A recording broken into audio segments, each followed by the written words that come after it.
Hello guys, আজকে আমরা বাড়ি যাচ্ছি। তো অনেকদিন পর বাড়ি যাচ্ছি। তো এখন বিকেল 4টার মতো বাজে। তো এখনও তো বেশি ঠান্ডা পড়েনি, হালকা হালকা ঠান্ডা আছে। তো বাড়ি যাই, যেতে ইচ্ছা করে না আমার বরে, যেহেতু ওর বন্ধু বান্ধব সব এখানেই। তো যেতে তো হবে, বাড়ি না গেলে উপায় কি। আর বাড়িতে কতদিন থাকবো, শ্বশুরবাড়িতে কতদিনও থাকবে, আমাকে তো আমার শ্বশুরবাড়িতে থাকতেই হবে।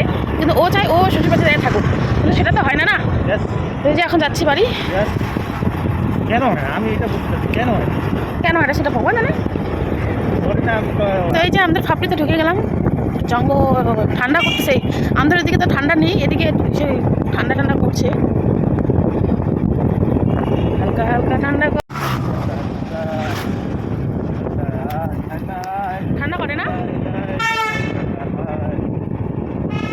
ও ঠান্ডা রে ঠান্ডা রে ঠান্ডা ঠান্ডা করি ঠান্ডা রে ঠান্ডা রে ঠান্ডা ঠান্ডা করি ঠান্ডা। গাইস ফাইনালি আমরা ঘরে চলে আসলাম। এই যে ঘরের অবস্থা দেখো। তো এখন এটাকে পরিষ্কার করতে হবে।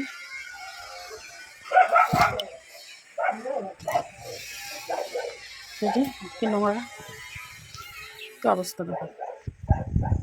তো এখন ঘরটা পরিষ্কার করি। গাইস বাড়ি এসেই কাজ আগে করে নিলাম, এখন একটু শুয়ে আছি। তো একটু পরে যাবো বাজার, এখন বাজে 5টা। তো বাসন মাজা মানে পুরো ধুলো পড়েছিল, ঘরটা তো তোমরা দেখেই নোংরা। তো বিছনা চাদরটা উঠিয়েছি, বালিশের খাবারটা সব ধুয়েছি, ওগুলো কালকে দেবো। আজকে তো এখন টাইম নেই।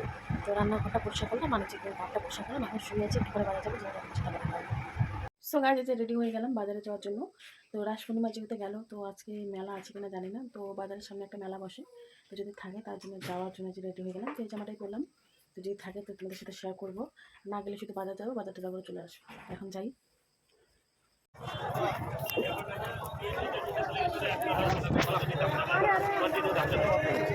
তো গাইজ এই যে বাজার থেকে চলে আসলাম। তো বাজারে তো ভিড়, আজকে যেহেতু রবিবার। আর তোমাদেরকে যে বললাম মেলা, তো ওখানে যাই দেখলাম তো মেলা শেষ। তো মেলা হয়েছে কি শেষ ভালো করে বলতে পারবো না। তো চলে আসলাম বাড়িতে। তো বাড়ি থেকে কিছু প্রসাদ নিয়ে এসেছি, সেটা এখন খাচ্ছি। তো আজকে হচ্ছে কার্তিক মাসের, কালকে শেষ হয়েছিল। তো তারপরের দিন খাওয়া দাওয়া থাকে মন্দিরে। তো আমাদের বাড়ির সামনে যে মন্দিরটা আছে, তো দুপুরবেলাতে আমি বাড়িতেই ভাত খেয়েছি, তাই মা বললো বাড়িতে নিয়ে যেতে। তো তখন তো খাইনি, এসে তো কাজ টাজ করে বাজার চলে গেলাম। তো এখন বড় আর আমি খাচ্ছি। তো কী আছে তোমাদের সাথে শেয়ার করছি। যেখানে আছে খিচুড়ি, এটা ভোগের প্রসাদ। এখানে আছে পনির সবজি, আর এখানে আছে পাতা শাক না কি শাক জানি না। এখানে আছে কচু শাক, আর এখানে যে এক বাটি পায়েস। এই যে এখন খাচ্ছি, যে বড় আর আমি তো খাই।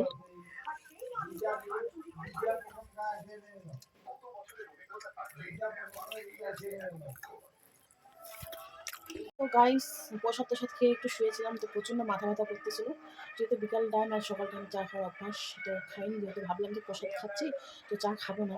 তো এখন বাজে 7:30। তো কিছু করার নেই, পুরো মাথা ব্যথা করতেছে, শুয়েছিলাম অনেকক্ষণ। তো এখন চা বানিয়ে নিয়ে আসলাম, তো চা খাবো। তো একটু পর আবার ভাত বসাতে হবে, দেখি সিদ্ধ ভাতে বানাবো, যেহেতু প্রসাদ খেলাম তার জন্য। তো চাটা খেয়ে নিই, ভালো লাগছে না।